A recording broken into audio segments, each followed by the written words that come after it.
Bagaimana orang Kristen menanggapi tuduhan bahwa kekristenan mengambil cerita mitos atau pagan? 1. Kekristenan berakar pada peristiwa sejarah. Dasar kekristenan terletak pada peristiwa sejarah, bukan pada konstruksi mitologis. Kehidupan, kematian, dan kebangkitan Yesus Kristus didukung oleh kesaksian saksi mata, 1 Korintus 15 ayat 3-8, Lukas 1 ayat 1-4, dan catatan sejarah non-Kristen, misalnya, Tacitus dan Yosefus. Catatan ini memberikan dasar historis yang konkret bagi klaim Kristen, membedakannya dari mitos pagan yang seringkali bersifat simbolis dan siklis. 2.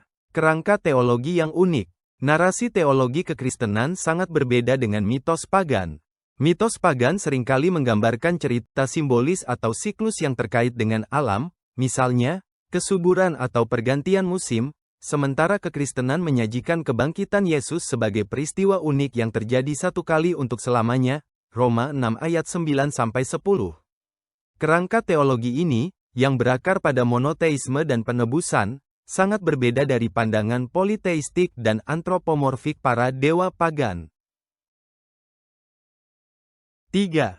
Nubuat awal dan konteks Yahudi.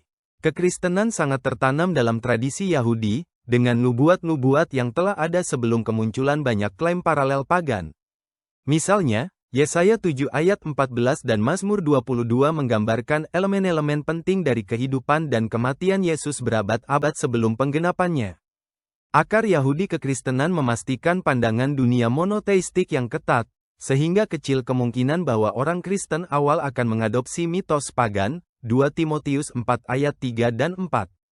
4.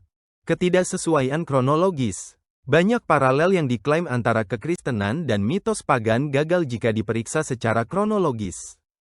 Kesamaan yang diduga, seperti kebangkitan atau kelahiran perawan, sering ditemukan dalam mitos pagan yang berkembang atau menjadi populer setelah berdirinya kekristenan. Kajian modern menyoroti anakronisme ini dan seringkali menunjukkan bahwa pengaruh kekristenan membentuk beberapa cerita pagan belakangan. 5. Perbedaan dalam detail. Kesamaan yang tampak, seperti dewa-dewa yang mati dan bangkit, seringkali tidak bertahan jika diperiksa lebih dekat. Sebagai contoh, kebangkitan Yesus bersifat permanen dan menjadi inti iman Kristen, sedangkan kebangkitan dalam pagan seringkali terkait dengan siklus alam dan tidak memiliki dasar historis. Lukas 24 ayat 39-43, Ibrani 10 ayat 10. Kelahiran perawan Yesus, Matius 1 ayat 23, dipresentasikan sebagai tindakan mukjizat Roh Kudus, berbeda dengan kisah mitologis yang sering melibatkan hubungan seksual antara dewa dan manusia. 6. Konteks sejarah dan budaya. Kekristenan muncul dalam konteks sejarah dan budaya tertentu, berinteraksi dengan audiens Yunani Romawi sambil mempertahankan kekhasannya.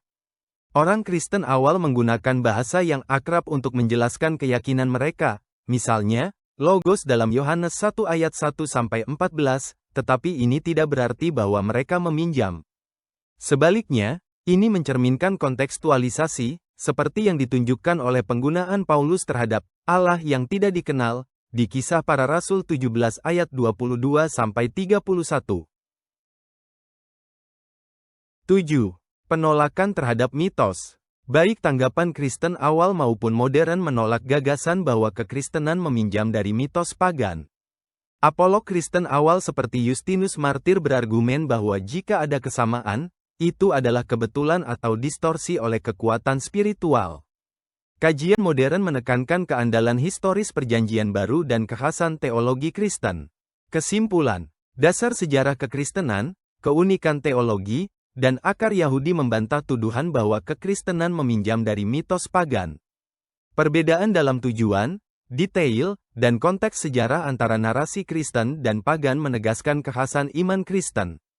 Dengan menekankan bukti sejarah, penggenapan nubuat, dan penolakan awal terhadap mitos, umat Kristen dapat menyatakan bahwa iman mereka bukanlah turunan dari tradisi pagan, tetapi merupakan wahyu unik dari rencana Allah bagi umat manusia.